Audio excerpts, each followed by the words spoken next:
بسم اللہ الرحمن الرحیم ان الحمد للہ نحمدہ ونستعینہ ونستغفرہ ونعوذ باللہ من شرور انفسنا ومن سیئات اعمالنا ومن یضلل فلا مضل له ومن یضلل فلا هادی له واشهد ان لا الہ وحدہ لا شریک له واشهد ان محمدا عبدہ اما بعد فان خیر الحدیث کتاب اللہ وخیر الہدی ہدی محمد صلی اللہ علیہ وسلم وشر الامور محدثاتها وکل محدثۃ بدعہ وکل بدعۃ ضلالہ وکل ضلالۃ فی النار وقال قرآن المجید ان انزلناہ فی لیلۃ مبارکۃ انا کنا منذرین فیہا یفرق کل امر حکیم ربی صدری یسر لی ویسر لی امری واحلل عقدۃ من لسانی یفقہوا قولی۔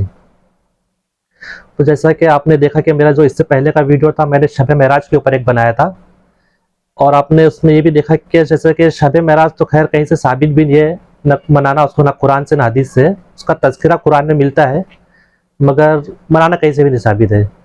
مگر اب جو رات آنے والی ہے ہمارے وہی بر صغیر میں جو جس کو بہت دھوم دھام سے منایا جاتا ہے اور جسے لوگ شب برات بھی کہتے ہیں، اب اس میں ہوتا یہ ہے کہ اس کو منانے کے لیے لوگ قرآن سے بھی دلیل دیتے ہیں اور حدیث سے بھی دلیل دیتے ہیں، جبکہ قرآن سے لوگ جو دلیل دیتے ہیں آپ نے دیکھا ہوگا کہ قرآن میں اس کا منانے کی کوئی دلیل نہیں ہے مگر لوگ اسے زبردستی فٹ کرتے ہیں، اور جو حدیثیں بھی جتنی بھی آئی ہم آج دیکھتے ہیں کہ واقعی میں وہ حدیث صحیح ہے یا نہیں، کہ اسے منانا چاہیے کہ نہیں۔ نصف شعبان اسے کہا جاتا ہے اور یہ شعبان کی 15ویں تاریخ کو آتی ہے، تو سب سے پہلے تو اس کو منانے کے لیے جو مولوی لوگ دلیل دیتے ہیں وہ ہے سورہ دخان کی آیت۔ سورہ دخان کی جو اسٹارٹ کی جو آیت ہے اِنَّا أَنزَلْنَاهُ فِي لَيْلَةٍ مُبَارَكَةٍ اِنَّا كُنَّا مُنذِرِينَ فِيهَا يُفْرَقُ كُلُّ أَمْرٍ حَكِيمٍ، یہ دلیل دیتے ہیں۔ اس میں اللہ تعالیٰ فرماتا ہے اور ہم ہی نے اسے نازل کیا ایک بابرکت رات میں اور ہم ہی ڈرانے والے ہیں، اور اس میں سارے فیصلے کیے جاتے ہیں اسی رات کو۔ تو جو یہ آیت پڑھتا ہے وہ یہ دلیل بھی یہی دیتا ہے کہ دیکھیے قرآن سے ثابت ہے چیز، جبکہ آپ قرآن میں دیکھیں گے کہ اس میں جو کہا گیا ہے کہ اِنَّا أَنزَلْنَاهُ فِي لَيْلَةٍ مُبَارَكَةٍ اِنَّا كُنَّا مُنذِرِينَ، یہ دراصل شعبان کے بارے میں نہیں ہے، یہ دراصل ہے لیلۃ القدر کے بارے میں جو رمضان میں آتی ہے، کیونکہ رمضان قرآن میں اللہ تعالیٰ فرماتا ہے اِنَّا أَنزَلْنَاهُ فِي لَيْلَةِ الْقَدْرِ وَمَا أَدْرَاكَ مَا لَيْلَةُ الْقَدْرِ لیلۃ القدر خیر من الف شہر، کہ ہم نے قرآن کو نازل کیا لیلۃ القدر میں، اور سورہ دخان میں جو ہے کہ ہم نے قرآن کو نازل کیا اس کو 15ویں شب سے نہیں جوڑا جانا چاہیے، وہ بھی رمضان میں ہی نازل کیا قرآن میں۔ تو خیر سورہ دخان کی آیت تو اس میں فٹ نہیں ہوتی ہے مگر کیا ہے زبردستی اسے فٹ کرتے ہیں، اور زیادہ اس بات کو بتانے کے لیے میں آپ کو یہ دیکھیے میرے پاس تفسیر ابن کثیر ہے، تفسیر ابن کثیر سے میں بتاتا ہوں آپ کو، جس کی جلد نمبر 5 ہے،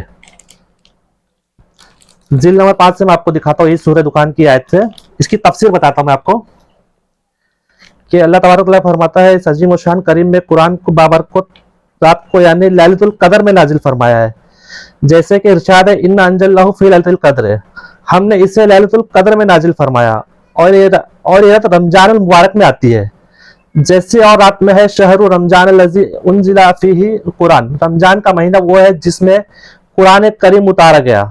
سورہ بقرہ میں اس کی پوری تفسیر گزر چکی ہے، دوبارہ نہیں لکھے۔ بعض لوگوں نے یہ بھی کہا ہے کہ یہ لیلۃ المبارک جس میں قرآن شریف نازل ہوا وہ شعبان کی 15ویں رات ہے، لیکن یہ قول سراسر تکلف والا ہے، اس قول سراسر غلط ہے، کیونکہ قرآن نے ہم کو بتا دیا ہے کہ قرآن نازل کب ہوا ہے، قرآن نصف شعبان کو نازل نہیں ہوا ہے، جو کہ مولوی اپنی طرف سے فٹ کرتا ہے۔ دیکھیے، اور اس کے بارے میں کچھ حدیثیں بھی دی جاتی ہے، کافی حدیثیں ہیں، اور جتنی بھی حدیثیں ہیں سب زیادہ ٹوٹل کے ٹوٹل وہ ضعیف حدیث ہے، ضعیف یا تو موضوع یا تو من گڑت۔ پہلی بات تو قرآن سے ثابت ہی نہیں ہے، قرآن کی آیت کو سورہ دخان کی جو آیت ہے اس کو فٹ کیا جاتا ہے، اور پھر جو حدیثیں آتی ہے وہ حدیثیں میں بھی آپ کو بتاتے چلتا ہوں کہ اس کے منانے کی کوئی دلیل نہیں ہے۔ اس میں جو کچھ ہے کہا گیا کہ اللہ کے رسول اس مہینے میں بہت زیادہ روزے رکھتے تھے، آپ سے پوچھا گیا کہ آپ نے روزے کیوں رکھتے اس میں، تو آپ نے بتایا کہ میں اس میں روزے اس لیے زیادہ رکھتا ہوں شعبان کے مہینے میں کیونکہ اس مہینے میں نامہ اعمال پیش کیا جاتا ہے، اور میں چاہتا ہوں کہ جب میرا نامہ اعمال اللہ کے سامنے پیش ہو تو میں اس دن روزے سے رہوں. تو یہ دلیل ملتی ہے. روزہ رکھنا چاہے تو لوگ اگر چاہے روز ہر شعبان میں اگر کوئی روزہ رکھتا ہے ہمیشہ رکھتا ہے تو رکھ سکتا ہے ایسا، مگر خاص کر شب برات کا روزہ تو یہ ثابت نہیں ہے.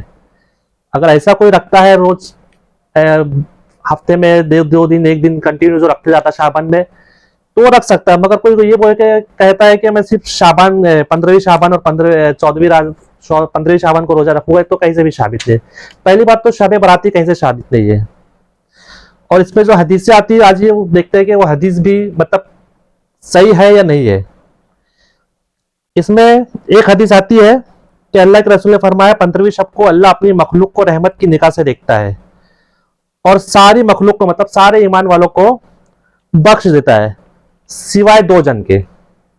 اللہ تعالیٰ 15ویں شب کو نصف شعبان کو اپنی مخلوق کو رحمت کی نگاہ سے دیکھتا ہے اور ساری مخلوق کو بخش دیتا ہے، ایمان والوں کو بخش دیتا ہے سوائے 2 جن کے، جو کہ ایک پہلا ہے مشرک، دوسرا وہ ہے جو دل میں کینہ رکھتا ہے، جو کسی کے لیے کینہ رکھتا ہے، اور 2 مشرک. تو اللہ تعالیٰ ان دونوں کو چھوڑ کے باقی سب کو بخش دیتا ہے جو ایمان والے ہوتے ہیں. مگر یہ حدیث جو آتی ہے صحیح ابان میں آتی ہے، موجب الطبرانی میں آتی ہے، امام بہقی نے اسے شعب الایمان میں لایا ہے، اور صحیح جامع صغیر میں اسے ناصر الدین البانی نے حسن درجے کی کہا ہے. اسے البانی نے حسن درجے کی کہا ہے، مگر پھر بھی کچھ اہل علم ہے جو اسے بھی ضعیف تک اسے لے جاتے ہیں، ضعیف کہتے ہیں، بولے یہ حدیث بھی صحیح نہیں ہے. اگر اس حدیث کو بھی ہم مان لیں چلو یہ حدیث اگر حسن درجے کی صحیح ہے تو بھی اس سے اس کا منانا کہیں سے ثابت نہیں ہوتا ہے نصف شعبان کا. ٹھیک ہے، اگر ہم کہتے ہیں یہ حدیث صحیح بھی ہے اگر تو یہ حدیث کا منانا بھی کہیں سے ثابت نہیں ہوتا ہے. البانی نے اسے حسن درجے کی کہا ہے. خالی اس میں حدیث میں کیا ہے کہ اللہ کے رسول نے فرمایا اللہ تعالیٰ اپنی مخلوق کو رحمت کی نگاہ سے دیکھتا ہے 15ویں شعبان کو، نصف شعبان کو، اور اس میں سے کچھ لوگوں کو بخش دیتا ہے. مگر اس سے منانا یا جاگنا کہیں سے بھی ثابت نہیں ہوتا ہے. جبکہ اس حدیث کو اگر صحیح سمجھا جائے تو کافی اہل علم نے اس حدیث کو بھی ضعیف ہی کہا ہے. اب دوسری حدیث دیکھتے ہیں. اللہ کے رسول نے فرمایا جو شخص 2 عید کی رات مطلب یعنی عید الاضحیٰ اور عید الفطر، 2 عید کی رات اور نصف شعبان کو جاگے تو جس دن سارے دل مر جائیں گے اس دن اس کا دل زندہ رہے گا. اس حدیث میں کیا کہا گیا ہے کہ جو شخص 2 عید کو جاگے، عید الاضحیٰ اور عید الفطر اور شعبان کی رات کو، 15ویں شعبان کی رات کو، نصف شعبان کی رات کو، تو جس دن سارے دل مر جائیں گے تو اس دن اس کا دل زندہ رہے گا. اب دیکھتے ہیں یہ حدیث. اس حدیث کو امام ابن الجوزی نے اپنی کتاب بھی کون سی پتہ ہے ان کی؟ واہیات حدیث کی کتاب، اس میں نقل کیا ہے، جس کی ذیل نمبر 2 ہے، حدیث نمبر 924 ہے. اور اس کو نقل کرنے کے بعد خود امام ابن الجوزی کہتے ہیں یہ حدیث اللہ کے رسول سے ثابت ہی نہیں ہے. جو اس حدیث کو لا رہا ہے امام ابن الجوزی وہ خود کہہ رہے کہ یہ حدیث اللہ کے رسول سے ثابت ہی نہیں ہے، کیونکہ اس میں ایک راوی ہے جس کا نام مروان ابن سالب ہے. اس کی سند میں جو یہ حدیث ہے اس کی سند میں ایک راوی ہے جس کا نام مروان ابن سالب ہے. امام احمد بن حنبل کہتے ہیں یہ اعتبار کے لائق ہی نہیں ہے.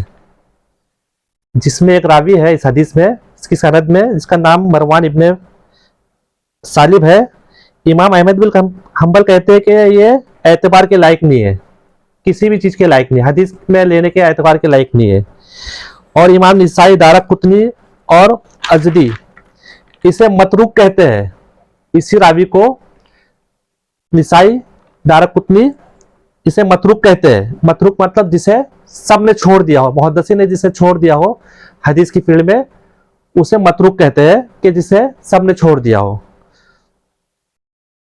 اس میں دوسرا ایک راوی ہے اسی حدیث میں، سلمان ابن سلیمان. امام الازدی کہتے ہیں یہ ضعیف ہے. کون کہتے؟ اس میں ایک دوسرا راوی ہے اسی حدیث کی سند میں ایک دوسرا راوی ہے جس کا نام ہے سلمان ابن سلیمان. امام الازدی کہتے ہیں یہ ضعیف ہے. اس میں ایک نہیں 2 پرابلم ہے اس حدیث میں. تیسری بھی ایک پرابلم ہے، اسی کی سند میں ایک تیسرا راوی ہے عیسیٰ ابن ابراہیم. امام یحییٰ کہتے ہیں یہ کچھ بھی نہیں، لیسا بشیء. لیسا کیا کہتا ہے؟ امام یحییٰ کہتے ہیں لیسا بشیء، مطلب یہ کچھ بھی نہیں ہے، بے قیمت ہے یہ راوی. اب اس حدیث میں تین راوی ہے، تین راوی ہے، تینوں راوی ضعیف ہے، تین راوی ایک بھی نہیں. اگر ایک راوی بھی کسی میں ضعیف ہو تو وہ حدیث ضعیف ہو جاتی ہے، مگر اس میں تین دو راوی ضعیف ہے، تو یہ حدیث صحیح نہیں ہے. خود جس نے لایا امام ابن الجوزی نے، اس نے خود کہہ دیا ہے کہ یہ حدیث اللہ کے رسول سے ثابت ہی نہیں ہے. تو یہ حدیث بھی حد ضعیف ہے، کسی اعتبار کے لائق نہیں ہے، اسے ہم نہیں لیا جا سکتے. ایک حدیث اور دیکھتے ہیں. اللہ کے رسول نے فرمایا جب نصف شعبان کی رات ہو تو اس رات کو قیام کرو اور اگلے دن کا روزہ رکھو، کیونکہ اس رات کو سورج کے غروب ہوتے ہی اللہ تعالیٰ آسمانی دنیا کی طرف نازل ہوتا ہے اور اللہ تعالیٰ کہتا ہے کوئی مغفرت مانگنے والا میں اس کی مغفرت کر دوں، ہے کوئی رزق مانگنے والا میں اسے رزق دے دوں، ہے کوئی مصیبت میں مبتلا میں اسے عافیت دے دوں. اور یہ سلسلہ مغرب سے فجر تک کے چلتے رہتا ہے. تو یہ جو حدیث ہم نے دیکھی ہے یہ ابن ماجہ میں بھی ہے اور امام بہقی نے اس کو شعب الایمان میں لے کر آیا ہے. اور یہ حدیث میں جو لکھا ہے کہ اللہ کے رسول نے فرمایا شعبان کی نصف رات کو اللہ تعالیٰ مطلب آسمانی دنیا میں آتا ہے، کہتا ہے کہ ہے کوئی اس رات مطلب کہ میں اسے روزی دے دوں، اور ہے کوئی مصیبت میں مبتلا میں اسے عافیت دے دوں. اور یہ سلسلہ جو رات پر مطلب مغرب کے پاس سے فجر تک کے چلتے رہتا ہے. کب کا؟ یہ بھی نصف شعبان کی رات کو ہے. نصف شعبان کی رات کو تو اس رات کو قیام کرو، اللہ تعالیٰ فرماتا ہے، اور اگلے دن روزہ رکھو. اب یہ حدیث دیکھتے ہیں یہ حدیث اعتبار کے لائق ہے کہ نہیں. یہ حدیث بھی موضوع ہے. موضوع ہے اس لیے کیونکہ اس میں جو راوی ہے وہ حدیث گڑنے والا راوی ہے. جس حدیث میں راوی حدیث گڑتا ہے وہ موضوع کے درجے میں چلے جاتی ہے. آئیے آپ دیکھتے ہیں کہ واقعی میں یہ حدیث موضوع کیوں ہے. کیونکہ اس حدیث میں ایک راوی ہے ابراہیم ابن محمد. حافظ ابن اظہر کہتا ہے یہ راوی سچا ہے مگر حدیث میں غلطی کرتا ہے. اس میں جو ایک راوی ہے کیا کہتے ہیں اسے حافظ ابن اظہر؟ یہ راوی سچا ہے مگر حدیثوں میں غلطی کرتا ہے. اس کی سند میں ایک راوی ہے. اور اسی حدیث میں ایک دوسرا راوی ہے معاویہ ابن عبداللہ بن مجاور. ابن حجر کہتے ہیں یہ راوی مقبول ہے. کسے کہتے ہیں؟ ابن حجر. یہ راوی مقبول ہے، مگر ابن حجر کی اصطلاح آپ جانتے ہوں گے کہ جس راوی کو ابن حجر اگر مقبول کہے، اس کے سپورٹ میں اگر اسے کوئی مقبول کہے، اس کی سپورٹ میں کوئی دوسری حدیث آئے تو وہ مقبول ہوگا، ورنہ پھر وہ مقبول نہیں ہے. یہ امام ابن حجر کی اصطلاح میں ہے کہ یہ راوی مقبول ہے. اور پہلا راوی اس پہ جو ہے وہ خود ہی راوی سچا ہے مگر حدیث میں غلطی کرتا ہے. اب اسی حدیث میں ایک تیسرا راوی ہے. اس کی سند میں تیسرا راوی ہے ابن ابی صبرہ. حافظ ابن حجر کہتے ہیں یہ ضعیف ہے. امام احمد بن حنبل کہتے ہیں یہ بے قیمت ہے، لیسا بشیء. امام احمد بن حنبل بھی کہتے ہیں اس راوی کے کس کے بارے میں جو تیسرا راوی ہے ابن ابی صبرہ. امام احمد بن حنبل کہتے ہیں کہ یہ لیسا بشیء، یہ بھی بے قیمت ہے. اور کہتے ہیں کہ یہ حدیث گڑتا تھا. یہ جو راوی ہے حدیث گڑتا تھا اور جھوٹ بھی بولتا تھا. صرف حدیثیں نہیں گڑتا تھا، یہ بندہ جو تھا یہ جھوٹ بھی بولتا تھا. اور ابن حبان کہتے ہیں یہ سچے راویوں کے نام سے حدیثیں گڑتا تھا. ابن حبان کیا کہتے ہیں کہ یہ جو راوی ہے سچے راوی جو ہوتے ہیں اعتبار کے لائق، ان کا نام لے کر کے یہ حدیثیں گڑتا تھا یہ بندہ. تو بتاؤ اتنا ایسے راویوں کی کیا ہم حدیثیں لے سکتے ہیں جو حدیثیں گڑتا تھا. اور کہتے تھے ابن حبان یہ بھی کہتے ہیں کہ اس راوی سے حدیث کی دلیل لینا جائز نہیں ہے. اس راوی سے حدیث لے ہی نہیں سکتے. ایک نہیں دو نہیں، اس حدیث کی سند میں بھی تین آفتیں ہیں جو میں نے آپ کو تینیں بتائی. پہلا راوی جو بتایا میں نے آپ کو راوی سچا ہے، اظہر کہتے ہیں. کون سا؟ ابراہیم ابن محمد. حافظ ابن اظہر کہتے ہیں یہ راوی سچا ہے مگر حدیث میں غلطی کرتا ہے. پہلے سے یہ حدیث ضعیف ہو گئی. پھر دوسرا بھی جس کو ابن حجر کہتے ہیں یہ راوی مقبول ہے، مگر وہ اکیلے سپورٹ میں مقبول نہیں جانا جائے گا. اور تیسرا جو راوی ہے ابن ابی صبرہ، اس کے بارے میں تو سمجھ لو کہ بات پوری کلیئر ہو گئی کہ یہ حدیثیں ہی کرتا تھا، تو ہم اس کی بھی حدیثیں نہیں لے سکتے کیونکہ یہ حدیثیں کرتے تھے یہ راوی. اور جو میں آپ کو بتا رہا ہوں واقعی پوری دلیل کے ساتھ بتا رہا ہوں تاکہ کوئی چیک بھی کر سکتا ہے واقعی میں یہ راوی صحیح ہے کہ نہیں، اسی لیے اس کا نام کے ساتھ بتا رہا ہوں.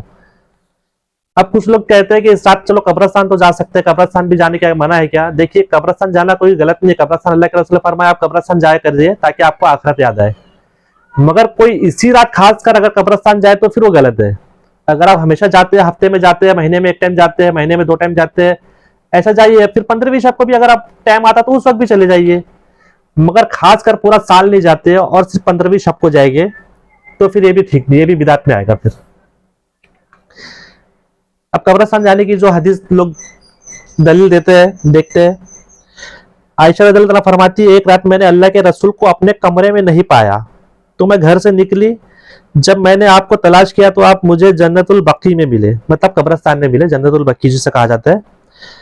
آپ نے مجھ سے کہا عائشہ کیا تم ڈرتی تھی کہ اللہ اور اس کا رسول تم سے خیانت کرے گا؟ مطلب اللہ کے رسول نے کہا تم یہ سوچتی تھی کہ مطلب میں تمہیں چھوڑ کے تمہاری باری چھوڑ کے کسی دوسری عورت کے پاس جاؤں گا؟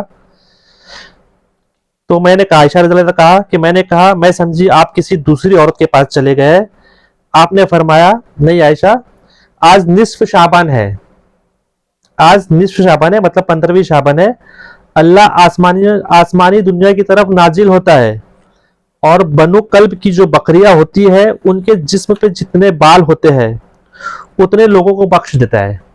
اللہ کے رسول نے کیا فرمایا کہ آج کی جو رات ہے اللہ تعالیٰ آسمانی دنیا میں نازل ہوتا ہے اور جو بنو کلب کی جو بکریاں ہوتی ہے، ایک بڑی بکریاں ہوتی ہے، اس کے جسم میں جتنے بال ہوتے ہیں اتنے لوگوں کو بخش دیتا ہے. تو لوگ اسی حدیث کو دلیل بناتے ہیں اور قبرستان جاتے ہیں کہ اللہ کے رسول دیکھیے اس رات قبرستان گئے تھے. یہ 15ویں شعبان کے اس حدیث میں مطلب لکھا ہوا ہے جو کہ ترمذی میں آتی ہے، حدیث نمبر 739. اب یہ حدیث تو امام صاحب بتاتے ہیں، مولوی اپنے عوام کو بتاتے ہیں، مگر خود اس حدیث کو جس نے لایا امام ترمذی نے اس حدیث کو لا کے خود نیچے خود ہی لکھ دیا ہے، کسی دوسرے کو بولنے کی ضرورت ہی نہیں ہے، خود لکھ دیا ہے کہ یہ حدیث ضعیف ہے. جو یہ حدیث کو لے کر آ رہا ہے وہ خود کہہ رہا ہے کہ یہ حدیث ضعیف ہے. کیوں ضعیف ہے؟ کیونکہ عائشہ کی جو یہ حدیث، عائشہ رضی اللہ کی جو حدیث ہے، امام ترمذی کہتے ہیں حدیث ہے ہم کو صرف حجاج کی ہی سند سے ملی ہے. یہ جو حدیث ہے ہم کو اور امام ترمذی کہتے ہیں کہ میں نے اپنے استاد محمد بن اسماعیل سے سنا ہے. اس سے امام ترمذی کہتے ہیں کہ میں نے اپنے استاد محمد بن اسماعیل، مطلب کون ہے یہ محمد بن اسماعیل؟ یہ امام بخاری ہے، امام ترمذی کے استاد، سنا ہے وہ یہ کہتے ہیں کہ یہ حدیث ضعیف ہے کیونکہ اس کی سند میں یحییٰ بن ابی کثرہ ہے، انہوں نے عروہ سے یہ حدیث سنی ہی نہیں ہے، یہ حدیث منقطع ہے.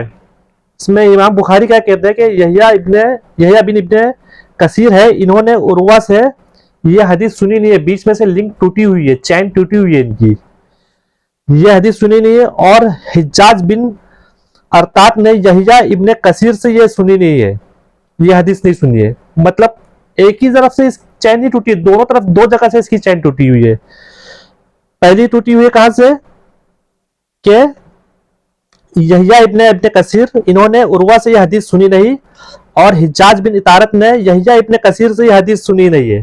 انہوں نے ان کا سما ثابت نہیں ہے، انہوں نے حدیث ایک دوسرے سے سنی نہیں ہے، ان کی یہ سند میں جو ہے یہ راوی.